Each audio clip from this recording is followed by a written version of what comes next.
In this video, what we're going to do is spend quite a bit of time going through this problem in kind of nitty-gritty detail, and I'm going to pause a number of times throughout the video, try to give you a chance to make sure that you can, try out some different parts of the problem solving yourself before then I go through and show you how I would do the problem. Problems like this, there are not one specific way to do it and to go about it. There are other ways that can be successful, but as you'll see, so this problem, it's going to take up quite a few pages. There's a lot of detail, there's a lot of stuff that's coming through, so the way that I think you're going to be successful is if you really go through it in a careful and step-by-step process. So that's what I'm going to try to do and try to model for you as I'm going through this solution myself. The first thing that we're going to do is set up the problem. Right? We have to do that before we can be successful solving it. So we're going to read the problem statement, draw kind of a block diagram. We'll label things, we'll add knowns, and then we'll actually get started. So that's what we're going to do. In this case, we have a steam power plant. It's not, this text here is copied from, well, a portion at least of the problem from the book, so it doesn't have as much detail as you should expect on something like an exam problem. We have here, though, a steam power plant. It's running a modified Rankine cycle. It's actually running a regenerative cycle. And okay, so it has a high pressure and a low pressure, 20 megapascal and 10 kilopascal. It has one open feed water heater operating at 1 megapascal. The exit is a saturated liquid. It has a maximum temperature of 800 C, and the turbine has a total power output of 5 megawatts. And we're asked to find several things: the fraction that's going to the feed water heater, the total condenser heat transfer rate, and the thermal efficiency of the cycle. And like I said, this is going to take us a while to do, so we're going to start and we'll work through this step by step. I'll show you some of the general features for solving a problem like this, and then we'll go through and solve these three specific points as well. Some along the way and some at the end. We'll start though, just hit pause on the video right now. See if you can draw out a block diagram of this system.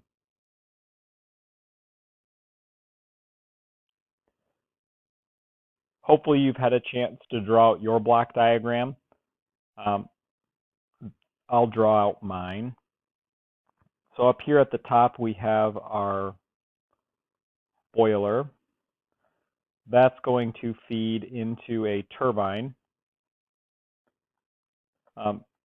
We're told that the outlet of the turbine, and I'll just make this blue so that we can tell that this is not one of our streams, this is work. We're told that we have a turbine here. We have an open feed water heater, so that's, I'll draw that over here. So what's happening is there's a stream coming off the turbine into the feed water heater, and then a second stream coming off the turbine, which is going into our, draw this a little bit better, going into our condenser.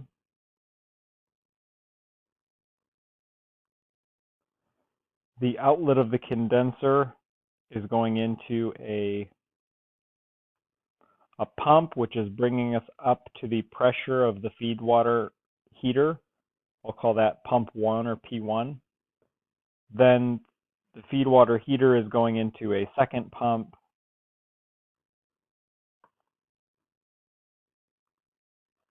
P2, which is then going into the boiler. So this is kind of the general block diagram. There's still some more detail that we should add. So we have heat coming into the boiler. There's heat leaving the condenser. And then there is work going into both pump 1, and pump 2. Okay, and I have dots on all of those just to be consistent. So we've laid this out. The next step is to actually label this. So I'm going to go through. It doesn't really matter where you label things. I typically start with the outlet of the condenser and then start going around in the circle. So we'll call that 1, 2, 3, 4 into the boiler, 5 out of the boiler, and then we'll call this first one 6 and this one stream 7. Now we need to start, we have a diagram of the system. We need to start taking the stuff which is given in the problem and putting it onto this diagram.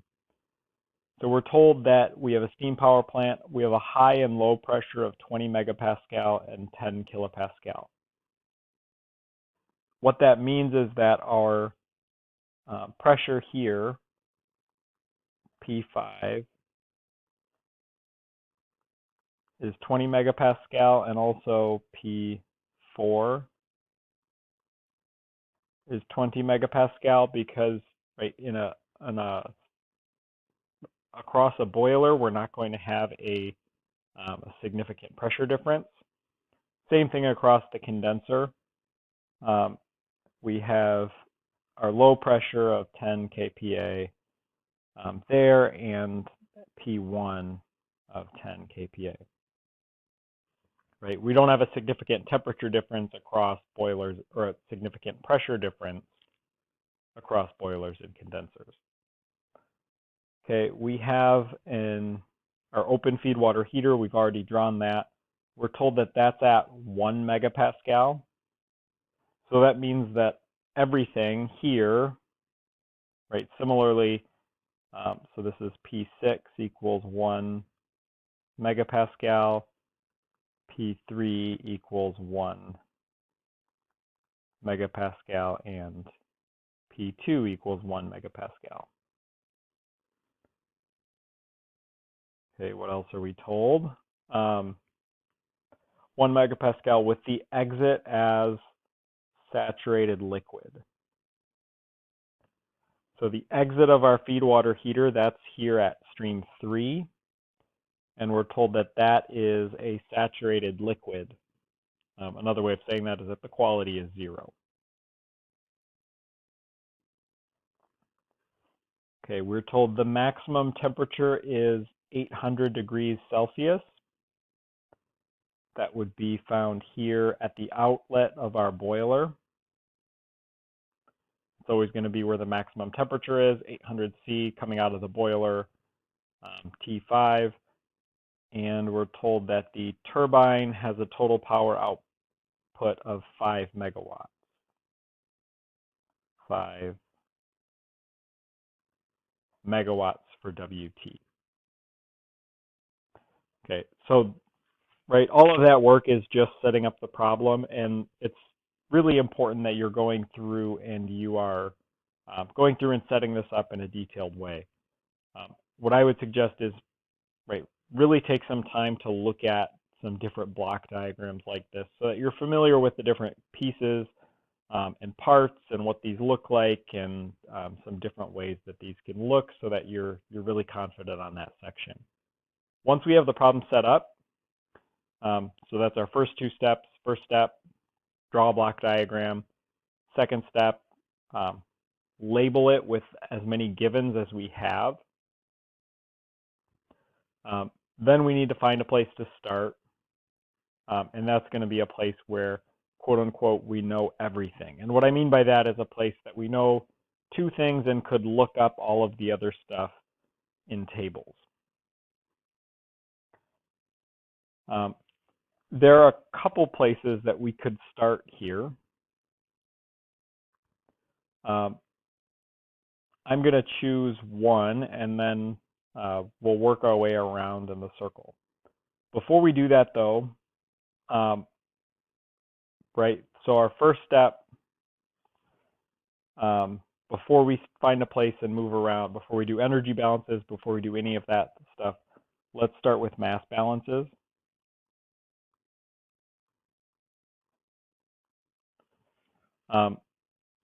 And just for kind of the sake of it, we're going to start with a mass balance around the turbine, and let's call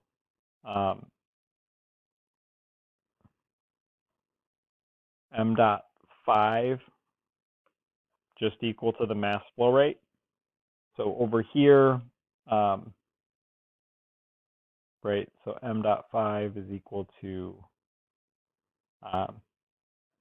just m.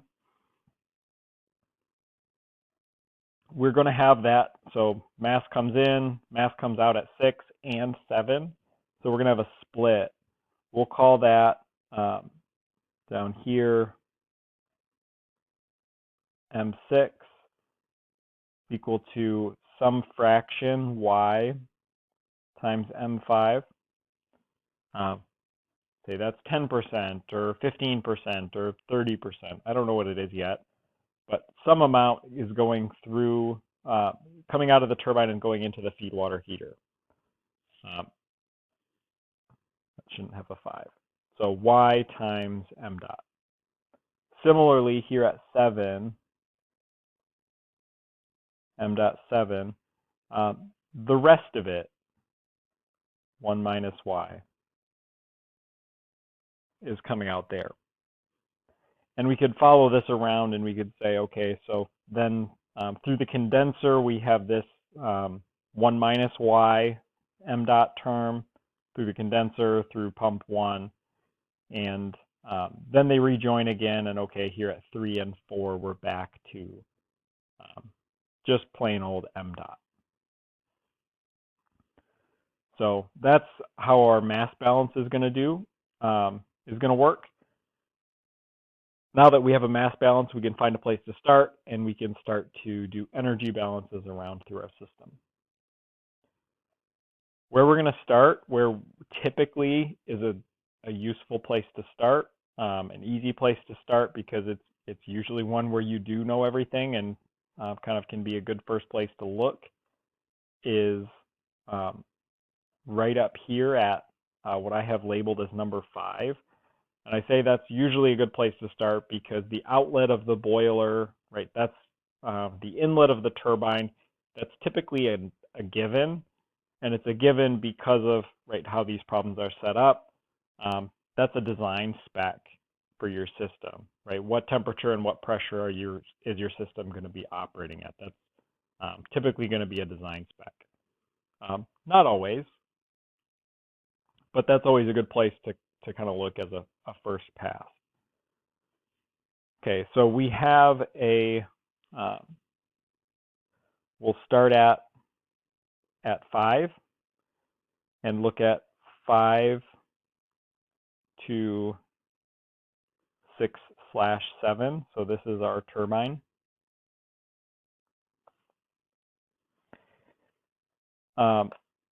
It's not said specifically in the problem statement how our turbine is operating, whether it's an ideal turbine or whether it's a real turbine.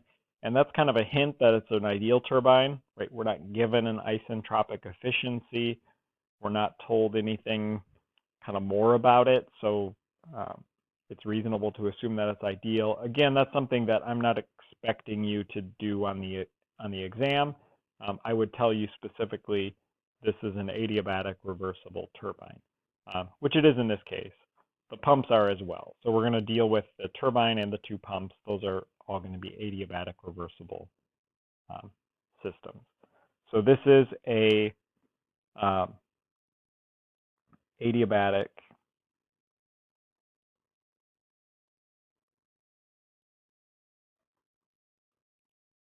reversible turbine. And we're starting at state 5. So we'll just, right, that's the place that we're starting, so we can look it up. We're looking this up in tables. We can look up the enthalpy, 800 degrees C, and 20 megapascals. And we can look up the entropy.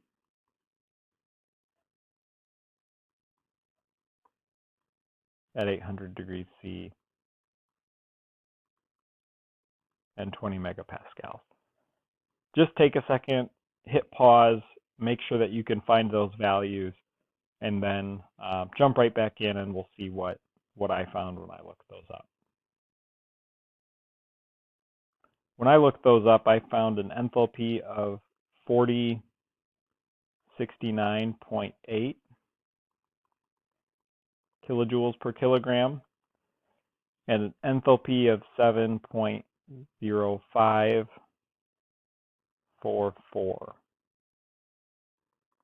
kilojoules per kilogram Kelvin. I'm going to put a little blue box around the enthalpy because we're going to be tracking enthalpies around the system. So that's what's coming in here at state 5. We know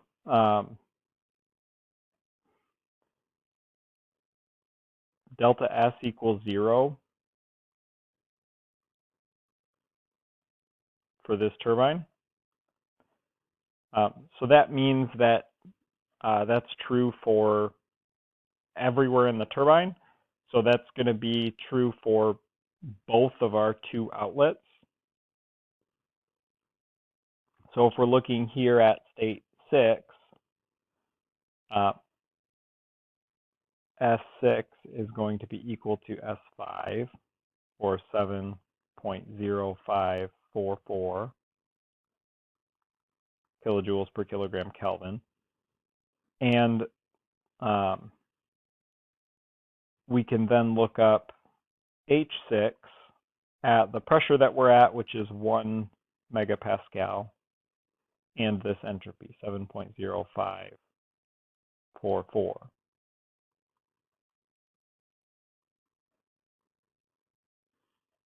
Okay, again, just take a minute, make sure that you can find that value, and then jump back in and I'll tell you what I found. What I found for that enthalpy was 3013.7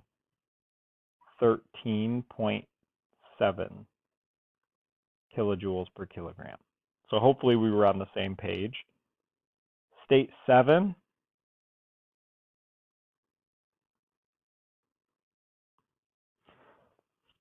similar. So we know that the entropy at state 7 is equal to the entropy at state 5 because the whole turbine is delta S equals 0. There's no change.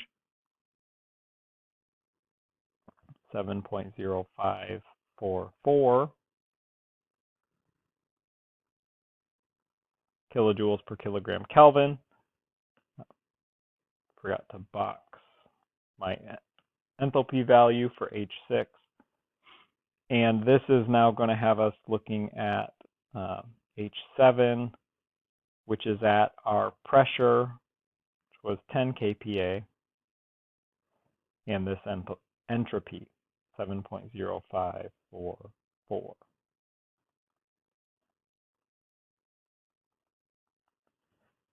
Okay. We're trying to look this up.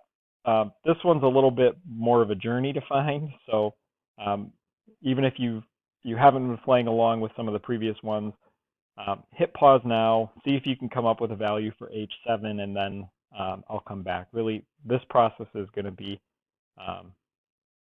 something that you should be prepared for the exam.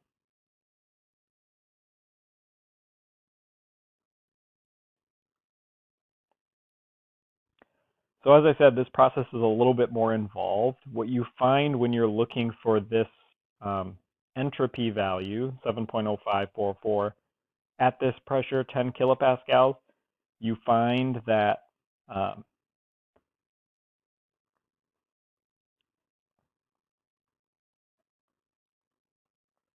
this entropy value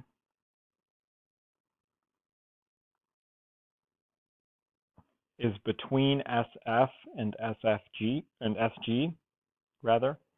So what that tells you is that you have a vapor-liquid mixture, and you have to go through this process. So you say that S equals SF plus X SFG, right? You have to use quality, which if we plug in numbers, 7.0544, I'm going to drop units, but they're all kilojoules per kilogram Kelvin, equals 0.6493 plus X times 7.5009.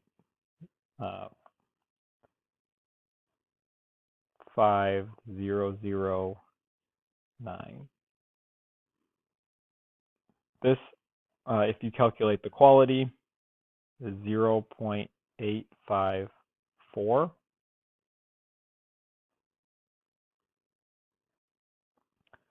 So that's the quality of our turbine outlet. And if we go back and plug that in for H, not H6, H7, then equals HF plus, that's X7, plus X7 HFG, which is equal to 191.81 plus 0.854 times 2392.82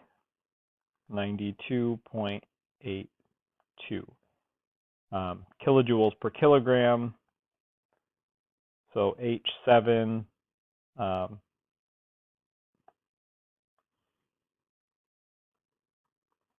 H7 equals 2235.1 kilojoules per kilogram. So like I said, this takes a few steps to find, but this is the process where you're going to find that if you're going to be looking at, okay, is that entropy value between SF and SFG? If it is, these are the steps that you're going to take. First, find quality, then use quality to find what that enthalpy value is. We're going to come back to the turbine a little bit later to be able to figure out what our mass flow rates are, but we're going to keep going around our energy balance and just keep looking for enthalpy values, right? So we're kind of tracking enthalpy. We have 5, now we have 6 and 7. We're going to keep going around the circle. So we'll stick with 7. If we tried to go 6, we would kind of crash into this feed water heater and we wouldn't be able to solve it yet. So that's a tip that we should have gone the other way. So we're going to go down here along the bottom. We're going to go from 7 over to 1 and go across our condenser. So this is right now process 7 to 1, and that's our condenser.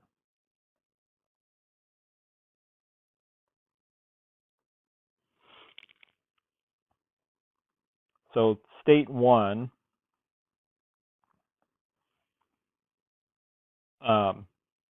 this is another one that, unfortunately, as the problem is defined, you kind of have to just know. This is not something that I would expect you to just know.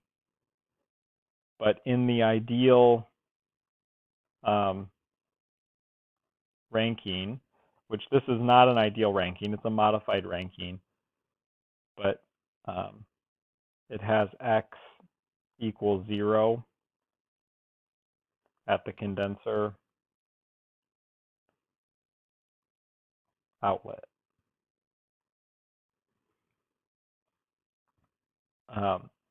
So what that means is that in this system, X1 is equal to 0, and P1 equals 10 kPa.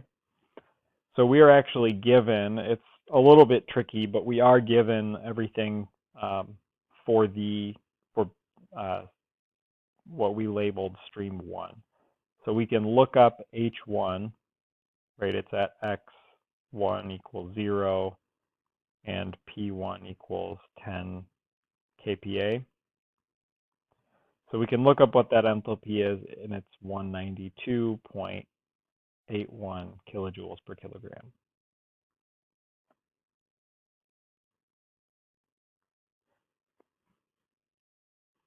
Okay.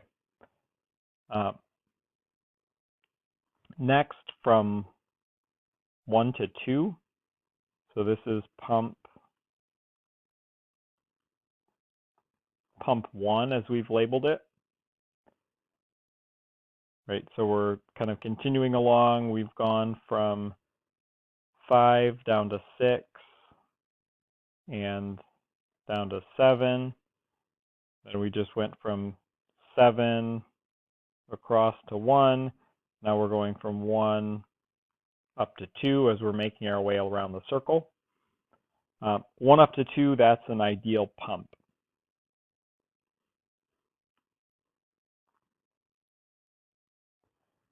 So this is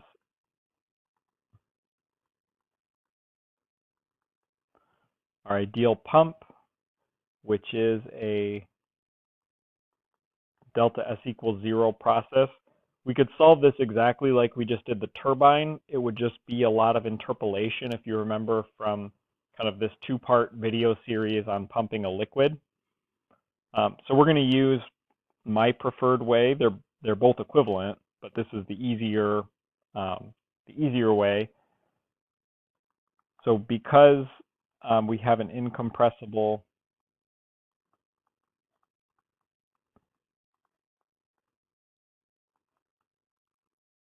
fluid, we don't have an exactly incompressible fluid, but approximately. We can use this simplified equation where minus W equals specific volume delta pressure. So we would have to go back and look in our tables for the specific volume. Here 1, which would again be at the quality, x equals 0, and pressure 10 kilopascals that we just looked up, that enthalpy. So it'd be right next door to that. And this specific volume is 0.00101 meters cubed per kilogram. Then the work of our pump 1 would be 0.00101 meters cubed per kilogram times delta P, which is 1,000 kPa minus 10 kPa, right? Because if you remember, flip back up to our diagram, we're taking our pressure from 10 kPa up to 1 megapascal or 1,000 kilopascal.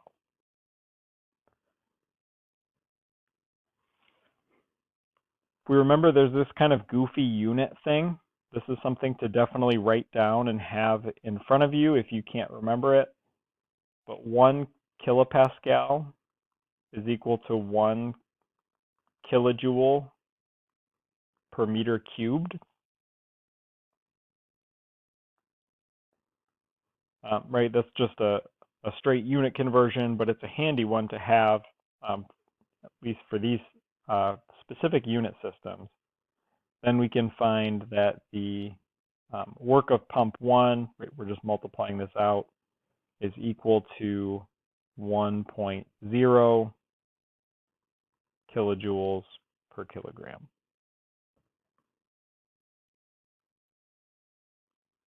Okay, just a note on the sign. I have negative WP1 equals 1 kilojoule per kilogram. I know that the sign should be negative, right, because of steam engines. A steam engine, heat in, positive, work out, positive. In the case of a pump, we're putting work in, which is backwards. So that should be a negative number. All right, so once we've done that, we can go back to right? We're looking for enthalpies really, so we will end up caring about the work of our pump, but we really care about enthalpies. So now we go back to an energy balance, and our energy balance, right, is well, we could start with our full energy balance. I'll skip to kind of the N delta H equals minus W, which in this case, because the mass flow rate in is equal to the mass flow rate out, that part simplifies, and we would just get H2 minus H1 equals minus W. We can plug in values. H2 equals minus negative 1.0 kilojoules per kilogram. So we have to, right, we have to kind of keep our signs together. Plus now H1, which was just up here, 192.81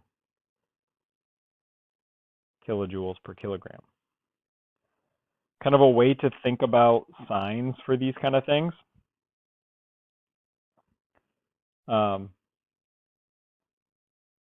Sorry, I think I screwed up. That's not 192. This is 191.81. This is 191.81, but that equals H2 equals 192.81.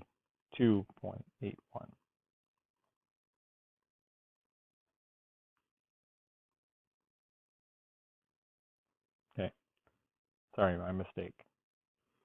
So the way to think about that, right, just again for these simple energy balances, forgive me while I draw even more on my diagram, but right, we're over here at 1. We have energy coming in here, 191. We have energy coming in this side, 1. So that means we have energy leaving out this side, 192. And we can do the same kinds of things for all of these different processes, right? We would have, again, just to kind of reiterate that point, for the condenser, we have energy coming in this side, and then we have energy leaving out this side and down there. And in equals out, right? Energy balance works just like a mass balance. Energy can just take different forms. So that's our energy balance for that pump. That gives us now H2. So if we go back up to our block diagram, so we've been marching along here. We went from the turbine, we went across the condenser, now we went across the pump. Now we're ready to deal with the feed water heater. Right, we know both 2 and 6. We don't know 3. So let's deal with what's happening exactly at that feed water heater.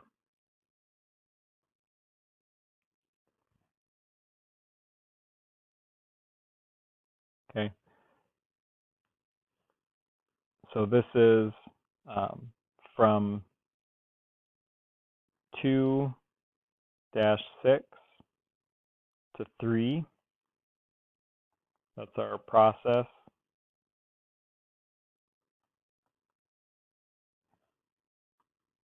The feed water heater. And I'm just going to draw a little block diagram down here just to try to help us think through what's happening here. So our feed water heater, right, we have a